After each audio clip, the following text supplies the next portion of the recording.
Voilà, bah écoutez, en effet, le Hall 32 est une expérience absolument formidable, une initiative dont je suis très heureux et qui va probablement trouver un point de démarrage dans quelques mois. C'est en effet une façon de mettre l'apprentissage en valeur. Je suis extraordinairement fervent partisan de l'apprentissage comme une voie royale dans l'accès au métier, alors que souvent en France c'était vu comme une voie secondaire. C'est tout à fait l'inverse. Mais il y avait un souci dans le pays qui était que souvent les apprentis étaient formés pour un métier, mais que l'industrie elle-même, naturellement employeuse d'apprentis, n'avait pas besoin de cette formation ni de ces métiers. Et on arrivait à une situation paradoxale où nous avions des gens qui étaient formés, mais pas pour les métiers qu'il fallait pour avoir un emploi stable dans une industrie qui avait besoin d'autres types de compétences. Et donc le Hall 32 est typiquement une initiative formidable parce qu'elle va permettre, grâce à un guichet unique, de mettre en rapport les apprentis, candidats, et les besoins des industries et de l'économie au sens large d'ailleurs, puisque toute entreprise de la région est parfaitement, je dirais, adaptée à être membre de cette communauté du Hall 32.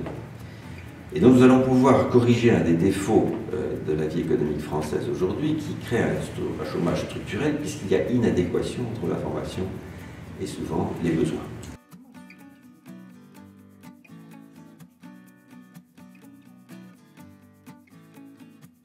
Ça va mieux. Ça va mieux depuis le temps que nous clamons qu'en effet l'apprentissage est à mettre au premier rang des préoccupations du gouvernement. Il y a une évolution favorable. Pendant des années, on a préféré encourager, dédier des ressources aux emplois aidés, qui était une formule intéressante bien sûr, mais qui, on l'a vu par l'expérience, n'aboutissait souvent à rien, parfois créait beaucoup de frustration de part et d'autre, c'est-à-dire du côté employeur comme du côté de l'employé. Et par conséquent, il était temps de corriger cette tendance. Il me semble que depuis maintenant quelques temps, les gouvernements de la France corrigent cette direction et vont plutôt imiter ce qui se fait autour de nous de façon vertueuse, que ce soit en Allemagne, en Angleterre, en Suisse ou ailleurs, où l'apprentissage est en effet une voie royale, totalement institutionnelle, etc., et qui débouche de fait sur des emplois. Donc, nous voyons très bien chez Michelin, nous avons à peu près chaque année en France 400 apprentis, je ne parle pas de ceux que nous avons en Allemagne et ailleurs, beaucoup plus nombreux.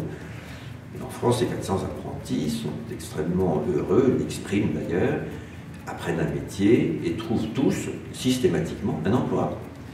Et donc là, c'est le genre de satisfaction que vous pouvez avoir parce que vous avez en même temps une connivence entre la personne et l'entreprise, la connaissance rapide de l'économie, des principes de base, etc. C'est extrêmement vertueux.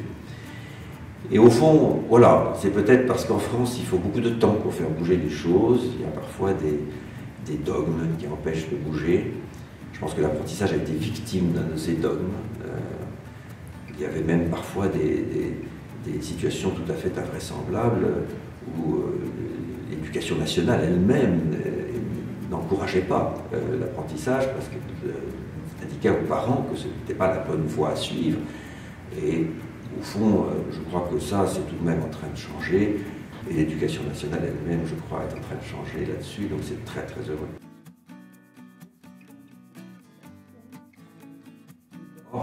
Écoutez, il faut bien choisir un nom. Et là, ça correspondait un peu à une tradition locale. Alors c'est vrai qu'il y a eu plusieurs noms. Et je ne vous cache pas que je ne suis pas responsable du choix final, parce que je fais confiance aux équipes pour en trouver. Et finalement, il sonne bien, je trouve. Et il est assez fédérateur. Voilà. Donc, en tous les cas, ça a été l'autre jour une séance, non pas d'inauguration, comme vous l'avez dit, mais je dirais de pré-inauguration, de lancement, tout à fait enthousiasmante et qui a provoqué d'ailleurs des réactions extrêmement positives des gens qui étaient là. J'étais très heureux de cette initiative. C'est une initiative privée, publique, intelligente, comme celle que j'aime voir naître en France, parce que c'est le sens de l'histoire et c'est comme ça que la France sortira de ses difficultés. Voilà.